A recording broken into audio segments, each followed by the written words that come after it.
l'esprit de vérité que le monde ne peut recevoir parce qu'il ne le voit point et ne le connaît point. Mais vous le connaissez parce qu'il demeure avec vous et qu'il sera en vous. Jean 14, 17. Ne savez-vous pas que vous êtes le temple de Dieu et que l'Esprit de Dieu habite en vous? 1 Corinthiens 3, 16.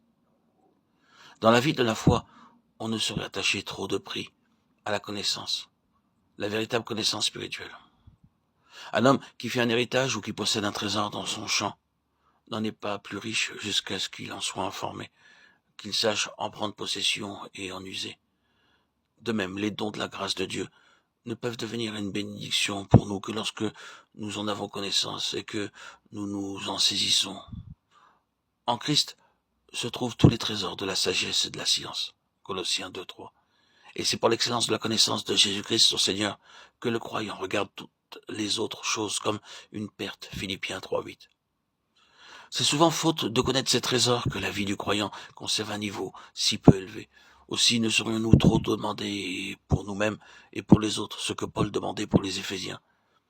Que le Père de gloire vous donne l'esprit de sagesse et de révélation dans sa connaissance, et qu'il ouvre les yeux de votre cœur pour que vous sachiez quelle est l'espérance qui s'attache à son appel, quelle est la richesse de la gloire de son héritage qu'il réserve aux saints, et quelle est envers nous qui croyons l'infinie grandeur de sa puissance. Éphésiens 1, 17, 18.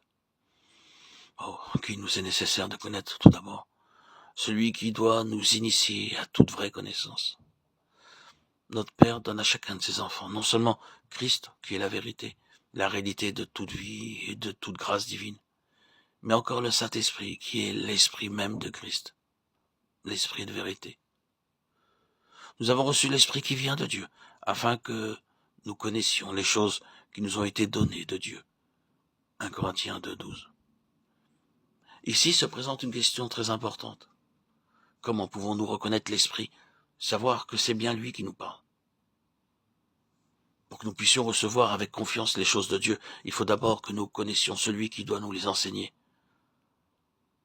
Notre Seigneur répond à cette question en nous assurant que nous connaîtrons l'Esprit. Quand un ambassadeur arrive de la part d'un roi, quand un témoin rend son témoignage, ni l'un ni l'autre ne tire de lui-même ce qu'il doit dire. Et pourtant, ils n'ont qu'à se faire connaître pour que l'attention se porte sur eux avec la confiance qu'inspire leur caractère officiel. Il en est de même pour le Saint-Esprit. Lorsqu'il vient rendre témoignage de la présence de Christ et le glorifier en nous, il faut que nous ayons l'assurance que son message vient de Dieu, qui n'est pas le fruit de ce que notre raison humaine a pu recueillir de l'étude de la parole de Dieu. Connaître le sceau du roi est ici notre sauvegarde contre toute contrefaçon.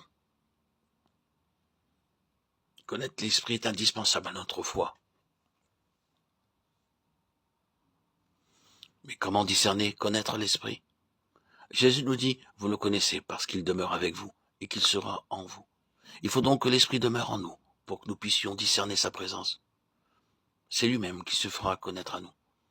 Aussitôt qu'avec obéissance et foi, nous le laisserons entrer, prendre possession de nous et nous parler de Jésus. Il déploiera ses lettres de créance.